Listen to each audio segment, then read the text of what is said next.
In our last lesson, we talked about how fraction of problems were the same as multiplication problems. So 2/5 of 15 equals 2/5 times 15. In today's lesson, we're going to kind of flip it around to do multiplication of fractions and whole numbers. So as we talk about, for multiplication and addition, it doesn't matter what order you can do the problem in. You can flip it around. So we could do 15 times 2/5. And we're going to, for today's strategy, that's what we're going to start with. We're going to do 15 times 2/5. But we're going to think about fractions as a division problem for this. We're going to think about fractions as a division problem for this. So 2/5 as a fraction is the same thing as 2 divided by 5. 2/5 is the same thing as 2 divided by 5, just like 1/2 would be 1 divided by 2, or 3/4 would be 3 divided by 4. So now, starting with this problem, we're going to switch it and write it this way. We're going to write it as 15 times 2 divided by 5. And order of operations would say that we work this problem from left to right. So we start with 15 times 2, and 15 times 2 is 30. And then we have 30 divided by 5, which equals 6. So going back to our original problem, 15 times 2/5, that equaled 15 times 2 divided by 5, which got to our answer of 6. For our next sample problem, let's look at 10 times 2/3.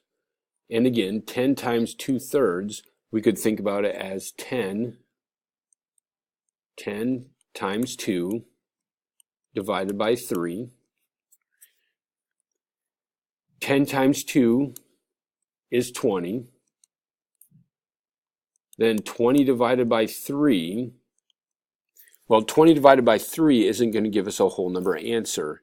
So I'm going to work it as a division problem. And some of you might do this in your head, but I'm going to put it over here just to use it as an example. So 20 divided by 3.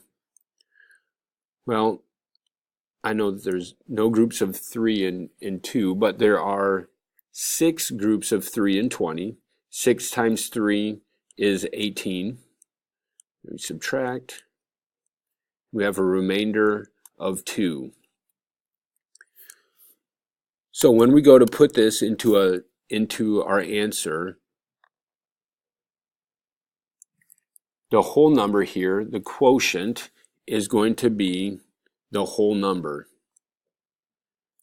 The denominator, going back to the original denominator, is not going to change. That just tells us how many pieces there are in a whole thing. So we know our denominator is going to be the same. And then we come over here and we look at our remainder, and our remainder becomes the numerator.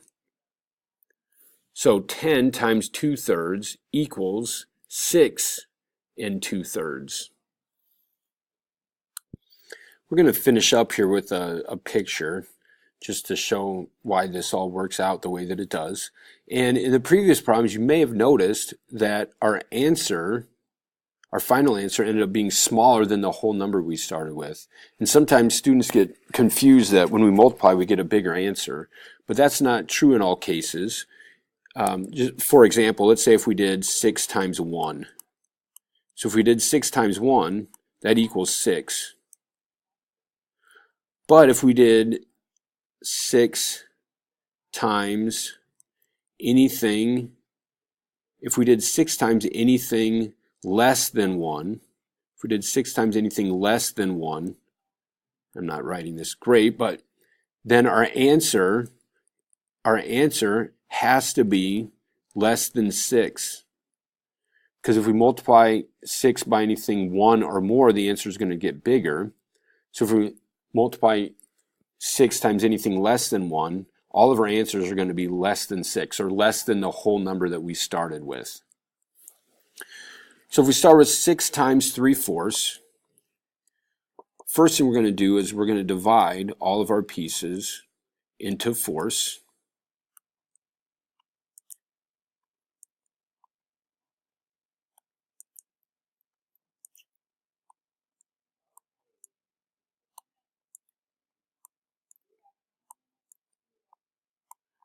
So 6 times 3/4. Now I'm just going to shade in 3/4 6 times. So I've got 1, 2/4, 3/4. Then I have another 1/4, 2/4, 3/4.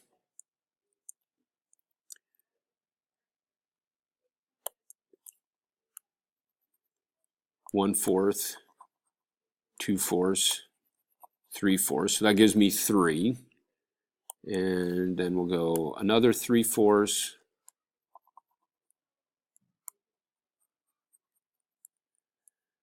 So we've got 1, 2, 3, 4. 1/4, 2/4, 3/4. And then our final one here will be 1/4, 2/4, and 3/4. So if we should have 6 colors now. So 1, 2, 3, 4, 5, and 6. So our picture represents now 3/4 6 times. So 6 times 3/4. And our answer ends up being, we've got one hole here, 2 hole, 3, 4, and then we have 2/4 of the last one. So our answer would be 4 and 2/4. And we could also write that in simplest form. It's not expected all the time, but we could write it in simplest form, and that would end up being 1 and 1/2. So that's what it looks like with the picture. One more time with the strategy we did for today. So 6 times 3/4 equals the same thing as 6 times 3 divided by 4. And then 6 times 3 is 18. Divided by 4 is going to be, so 18 divided by 4. And I know some of you will do this in your head. But there's 4 groups of 4 and 18. 4 times 4 is 16. 18 subtract 16 is 2. So we have 4 remainder 2. This 4 is our whole number. 2 is our numerator. The remainder is always the numerator. And then the denominator or the divisor doesn't change. So as you can see, we still end up with the same thing, 4 and 2/4, 4 and 2/4. And we could put that in simplest form for 4 1/2. Hope this gave you a little bit better understanding of how to do multiplication of a whole number and a fraction. Make sure you let your teacher know if you have any questions, and we'll see you next time.